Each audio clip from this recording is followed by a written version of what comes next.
జిల్లా శ్రీశైలంలో ఉన్న శ్రీ భ్రమరాంబ మల్లికార్జున స్వామి ఆలయంలో హుండీ లెక్కింపు పకడ్బందీగా జరుగుతుంది.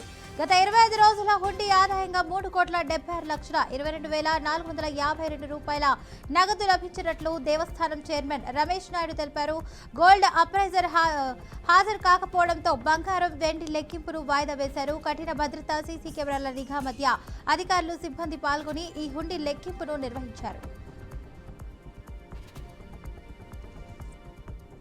రాజన్న సిరిసిల్ల జిల్లాలో వేలను సంక్షేమ మండలి ఆధ్వర్యంలో ఆల్ ఇండియా అసోసియేషన్ నేతలు తీవ్ర ఆగ్రహం వ్యక్తం చేశారు. మిర్యాలగూడ ఎన్నికల ప్రచారంలో సీఎం రేవంత్ రెడ్డి వేలవ జాతిపై అయితే చేసినటువంటి వ్యాఖ్యలను ఘాటుగా ఖండించారు. ఇక రాజకీయ స్వార్థం కోసం జాతిని కించపరిస్తే క్షమించబోమని వెంటనే బహిరంగ క్షమాపణ చెప్పాలని డిమాండ్ చేశారు. క్షమాపణ చెప్పకపోతే భవిష్యత్తులో పెద్ద ఎత్తున పోరాటానికి సిద్ధమవుతామని హెచ్చరించారు. హనుమకొండ జిల్లా ధర్మసాగర్ గ్రామ పంచాయతీని రాష్ట్ర ఆదర్శ గ్రామంగా తీర్చిదిద్దేందుకు ఏకగ్రీవంగా తీర్మానం చేస్తున్నట్లు సర్పంచ్ జ్యోతి తెలిపారు. 1954లో ధర్మసాగర్ నియోజకవర్గంగా ఉన్న ఈ ప్రాంతం ప్రస్తుతం నియోజకవర్గ పునర్విభజనలో స్టేషన్ ఖాన్పూర్ నియోజకవర్గంలోకి చేర్చిందన్నారు. ఇక రాష్ట్ర ప్రభుత్వ నిధులు, దాతల సహకారంతో గ్రామాన్ని అభివృద్ధి పథకంలో నడిపిస్తూ ప్రతి ఇంటికి మరుగుదొడ్లు, రోడ్లు, డ్రైనేజ్ నిర్మాణం చేపడతామని తెలిపారు. రంగారెడ్డి జిల్లా చేవెళ్ల నియోజకవర్గంలోని కార్పొరేషన్లు, మున్సిపాలిటీలో కాంగ్రెస్ విజయం సాధిస్తుందని జిల్లా ఇన్ఛార్జ్ మంత్రి శ్రీధర్ బాబు తెలిపారు.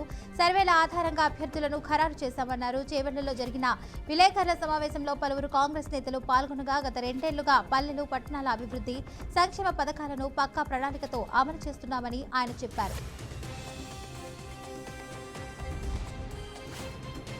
మంచిర్యాల జిల్లా కొత్తరపల్లి మున్సిపాలిటీ ఎన్నికల నేపథ్యంలో బీఆర్ఎస్ పార్టీ నిర్వహించిన భారీ బహిరంగ సభలో మాజీ మంత్రి హరీష్ రావు పాల్గొని ప్రసంగించారు. గత 10 ఏళ్లలో బీఆర్ఎస్ చేసిన అభివృద్ధిలో పోలిస్తే అయితే కాంగ్రెస్ ప్రభుత్వం 2 ఏళ్లలో ఏమీ చేయలేదని విమర్శించారు. సింగరేణి నిధులు దారి మళ్లిస్తూ బడుగు, బలహీన వర్గాలను మాయమాటలతో మభ్యపెడుతున్నారని ఆరోపిస్తూ రేపు జరగనున్న మున్సిపాలిటీ ఎన్నికల్లో బీఆర్ఎస్ అభ్యర్థిని భారీ మెజార్టీతో గెలిపించి వారికి గుణపాఠం చెప్పాలని ఆయన పిలుపునిచ్చారు.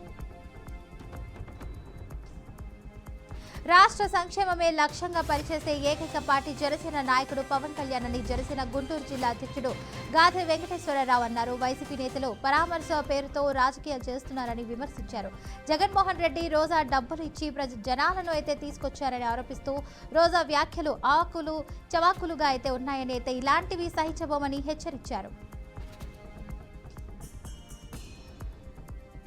ఉప్పల్లో జరిగిన రోడ్డు ప్రమాదంలో బైక్ను బస్ ఢీకొనడంతో మహబూబ్ నగర్ జిల్లా ఇనుకుర్తికి చెందిన Blinkit online delivery boy Dharavath Mahesh మృతి చెందాడు. ఇక మహేష్ కుటుంబానికి న్యాయం చేయాలని డిమాండ్ చేస్తూ ఉప్పల్లోని బ్లింకిట్ కార్యాలయం ముందు బంధువులు, బాధితులు ఆందోళనకు దిగారు. గ్రూప్ ఇన్సూరెన్స్ అందిస్తామని బ్లింకిట్ సిబ్బంది చెప్తుండగా అక్కడికి చేరుకున్న పోలీసులు ఆందోళనకారులను అయితే అక్కడి నుంచి చెదరగొట్టారు.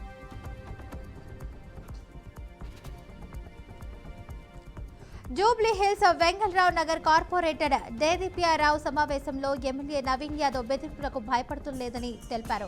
నవీన్ యాదవ్ అనుచరులు తనపై దాడి చేస్తున్నట్లు పోలీసులకు ఫిర్యాదు చేశారు. ఇక దేదీప్య అన్నారు, అభివృద్ధి కార్యక్రమాలను ప్రశ్నించడానికి మహిళలను చూడకుండా దాడికి పాల్పడ్డారని ఆవేదన వ్యక్తం చేశారు. ఇక తాను రౌడీ కాదని నవీన్ యాదవ్ గెలిచిన తర్వాత బుద్ధి చూపిస్తున్నారని ఆరోపించారు.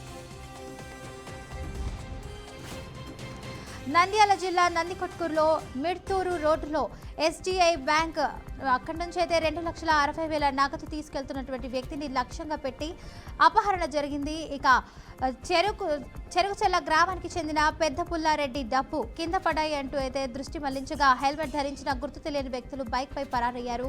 ఈ ఘటనపై మిడ్తూరు పోలీస్ స్టేషన్లో ఫిర్యాదు నమోదు చేయగా ఎస్ఐ ఓపులేసు వివరాలు సేకరిస్తున్నారు.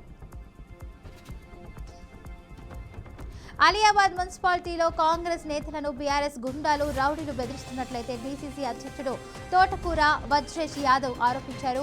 మరి రాజశేఖర్ రెడ్డి అంచర్లు ఎస్సీ కన్వీనర్ సునీతపై దాడులు చేసి 4 రోజులుగా ప్రచారాన్ని అడ్డుకుంటున్నారని, రౌడీలను వెంటపెట్టి ప్రజలను మభ్యపెట్టే ప్రయత్నాలు జరుగుతున్నాయని, ఓటమి భయంతో వివాదాలు సృష్టిస్తున్నారని విమర్శించారు.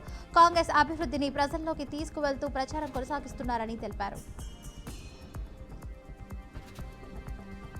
నెల్లూరు జిల్లా వేదాయపాలెం కార్యాలయంలో 38 పేదలకు 27.14 లక్షల చెక్కులు సీఎం రిలీఫ్ ఫండ్ ద్వారా అయితే ఎమ్మెల్యే సోమిరెడ్డి చంద్రమోహన్ రెడ్డి పంపిణీ చేశారు.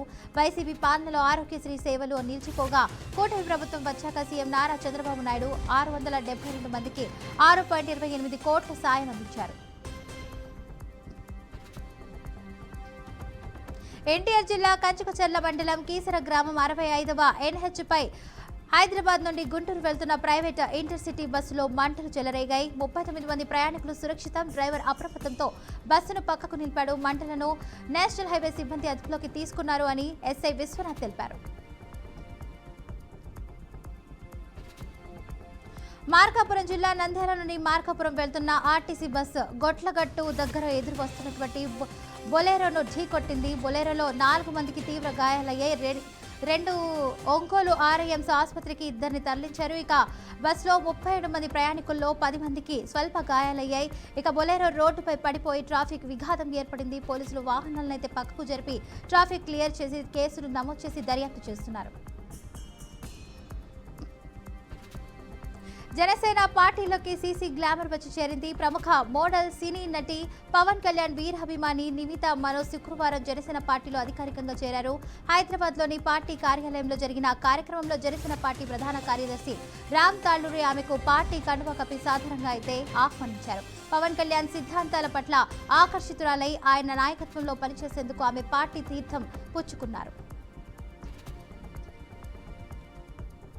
వైఎస్ఆర్సీపీ శ్రీవారి లడ్డూ నెయ్యి కల్తీపై 4 నివేదికలు వెలువడ్డాయని హోంమంత్రి వంగలపూడి అనిత తెలిపారు. కేంద్ర NDDRB ల్యాబ్ రిపోర్ట్ ప్రకారం అయితే నెయ్యిలో జంతు కొవ్వు పామాయిల్ కలిసిందని తేలింది.